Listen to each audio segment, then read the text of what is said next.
kulanti wacan oo wanaagsan daawadayaal idin ahaantiina meel walba joogtaan waxaan leenahay ku soo dhawaada barnaamijka faaqidaada ciyaaraha ee maanta oo kaleento aad ka daawataan page-kayga Maxamed Abuukar Baariyo iyo waliba YouTube-kayga fadlan haddii aad nagu cusub tahay inoo follow garay page-ka siina share garay sidoo kale YouTube-kana subscribe inoo saar si aan markaasi u noqoto saaxiibka ugu horeeyo ee hela warbixinadeena kuweeda ugu dambeeyay أنا كهور مرة برامج كمان تها يعني كسو قادم دونا يا وحي كم تهاي كوحدة أرسنال أو حال كيدو ولو سهل يهاي صوت كوحدة وحي تهاي أيضو إبل با أنا وح استرايكرة أما دلية أنا هاي سنين هدنا لبدي قفوت أما لبدي عيارتوي لو تشنشري أو إسلامر كانا لدهاي الوالوسي ميلغاريا سيدا كاي حافاس إيه جابرييل جيسوس لبدو با أي داوى عنيهين سيدو كالي جابرييل مارتينيلي واو داوى عنيهاي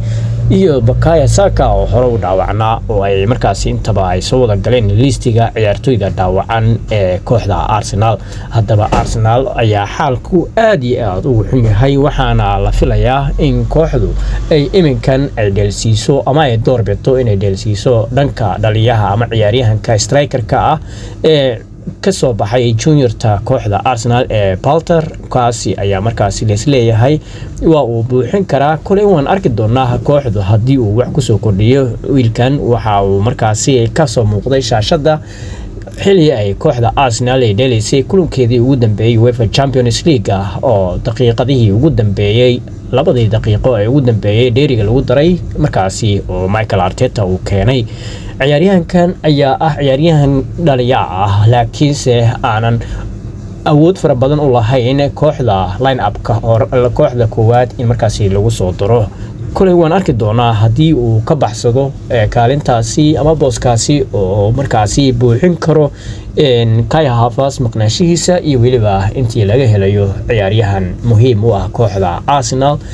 suuqa xilligan waxa firi suuqa ciyaartoyda iyo iminkan waxa uu yahay mid xiran laakiinse waxa jiraan dhowr ciyaartooy oo qaarkood ay Arsenal hor u soo ciyaareen oo striker ah ama dhaliya ah ciyaaryahanadaasi oo ay kamid yihiin Carlos Villa sidoo kale inta waxa kamid ah Lucas ciyaaryahan la yiraahdo oo hadeertan free ah iyo waliba ciyaaryahanadii oo dhar qaarkood ah Diego Costa oo duqa iyo ciyaaryahan kale oo Mexican ah oo intoodaba ay free yihiin oo iminkan ay soo qaadan karaan Arsenal ayna ku sii meel gaari karaan walo ciyaartoydaasi ay ka ciyaari karaan Premier League kulamada Premier League ka dheelaya sida FA-ga iyo waliba FA Cup-ka Carling Cup-ka iyo Premier League walow Arsenal FA Cup-ka iyo Carling Cup-ka bay ka hartay laakiin sharciyan inay ka ciyaari karaan ciyaartoyda freega xilligan suuqa oo xiran yahay ay ku soo qaataan ay u furan tahay laakiin ayna awood u lahayn inay ka ciyaaraan UEFA Champions League ee championka kulamadiisa sababtoo ah waxa yihiin kuwa xilli dambe la soo qaatay haddaba daawade adigu maxay kula tahay kooxda Arsenal inay horyaalkan ay ku guuleysan karto ama ay markaasi meel fiican ka gaari karto miyay kula tahay mase waxaas leedahay horyaalkan waa uu gacan deeyeen kooxda Arsenal oo gacantooda ayuu ka baxay haddaba ogow horyaalka waa uu furan yahay oo 7 dhibcood ayay ku hogaaminaysaa kooxda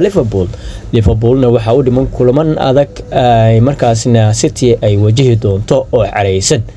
sidoo kale kooxda Arsenal ayadana 4 kulan 5 kulan ee u dhiman ayaa ah Leicester City iyo waliba West Ham Nottingham Forest Manchester United iyo kooxda Chelsea haddaba kulamadaas ayaa ah kulamo aad u adag oo inta badan ba ay kooxdu markaasi laga yaabay inay dhibco ka kulumiso haddaba maxaa adiga isleedahay Arsenal ciyaartoyda way soo qaadan kartaa kuwa freega ah xilligan ee suuqa yaalo